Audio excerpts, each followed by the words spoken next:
If UFC 300 had to make a sound, what would it be? Leave your comment below. Wah, wah, wah. Ladies and gentlemen, UFC 300, we got a lot of promises from President Dana White, and we said that we were going to be blown away. After 300 pay-per-views, the best main event to ever occur was going to occur. UFC 298 finished, and he said he was going to announce right after the fight.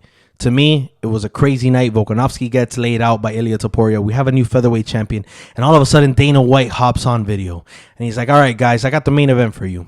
Mind you, I have to say, Dana White has been hyping up this main event for some time now. And he comes out and he says, Alex Pereira will be defending the light heavyweight belt against, and we're expecting Godzilla, King Kong, John Jones, anybody but Jamal Hill. Crickets. And more crickets. And no dig at Jamal Hill. I think Jamal Hill's a great fighter. But does Jamal Hill live up to the hype that Dana White brought for UFC 300? Sorry, not even close. Alex Pereira barely fits in there, and he's one of the UFC's biggest stars right now. So guys, let's talk about it. Be sure to subscribe. I'm the MMA Casual, and if you're new here, well, welcome. I talk everything UFC and MMA. But anyway, we're moving forward. No dig at any of these guys. I really do think that it's one of those things that you hype something up so much that all of a sudden you announce it and everybody's just waiting for the biggest thing they'll ever hear. Oh my God, Elon Musk is going to take on Jesus himself. But then we get this fight that makes sense, but this fight that could have headlined any pay-per-view.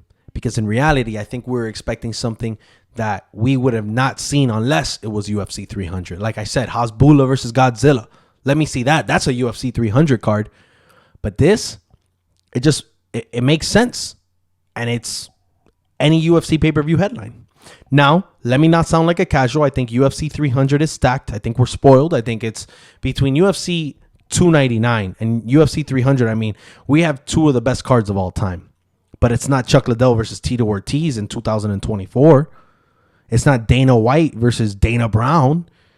So what happened with Dana White? And I think his announcement to happen at UFC 298 after Alex Volkanovski got laid out by Ilia Topuria, I think it's a cop-out.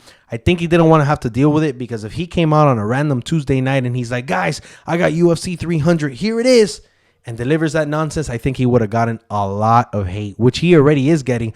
But I think that Alexander Volkanovski getting laid out helped him cover up this blah headline. And again, I think it's going to be a great fight, but it's a blah UFC 300 headline.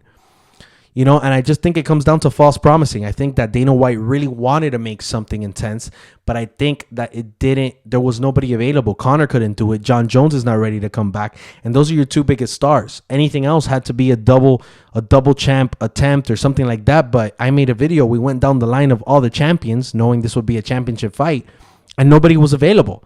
I said it has to be between Alex Pereira, Leon Edwards, and Dricus du Plessis. Those were our three. And when I went down the line and I went down the rankings, everybody has a fight. There was nobody. So I really do think that Alex Pereira Dana White tried to throw everything he can together, threw everything together, but nothing made sense. And he gave credit to Leon Edwards. He said, hey, man, Leon Edwards was willing to fight anybody. And I'm impressed because he gave him Islam Makhachev. And in my opinion, I think that fight makes way more sense. But this is going on during Ramadan. So Islam Makhachev is not fighting. Khamzat Chimaev is not fighting. That's another one who got the fight. So what do you do? The stars did not align for Dana White here. And I think that Jamal Hill said, hey, this is my chance to make real money. I think he's probably coming back early from this injury. I don't think this fight's going to be all that. And he said, I got to hop on this headline. I mean, headlining UFC 300, who doesn't want to? But I think Dana White had no other options. I think that he wanted the stars to align. He said, oh, I'll be able to make something work because it's UFC 300 and I'm Dana White and this is the UFC. But nobody was ready. There was no one available. I think 298, 299 being so stacked actually hurt the UFC.